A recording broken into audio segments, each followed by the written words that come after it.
তো গাইস, আজকে আমি একটা অবাক করা বিষয়ের সম্মুখীন হই। সেটা হচ্ছে এক ভদ্রলোক। তো আমরা সাধারণত মূলত সবাই মুখ দিয়ে চা খাই, আর ইনি গরম চা নাক দিয়ে খায়। তো সেই কথা শোনার পর আমার তো বিশ্বাস হচ্ছিল না।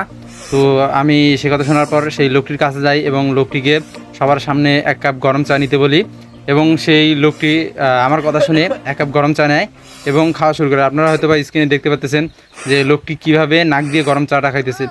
বিশ্বাস করেন ভাই, আমি যখন প্রথম দেখতেছি তো সেই সময় আমার কাছে খুব অবাকই লাগতেছিল যে কেমনে এটা সম্ভব। একটা লোক, সাধারণত আমরা মুখ দিয়ে চা খাইয়ে থাকি, তারপরে যে গরম, তো এই লোকটা নাক দিয়ে খাচ্ছে। তো বিষয়টা আসলেই অবাক করার মতো।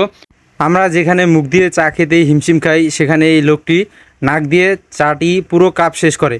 তো অবাক করার বিষয়।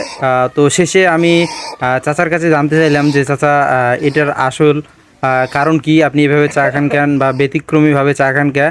তো চাচা আমাকে তার উত্তরে যা দিল শোনেন আপনারা। প্রায় নাক দিয়ে খাই, কিন্তু যখন ফ্রি খাই অবসর টাইম তখন মুখ দিয়ে হয়তো খাই।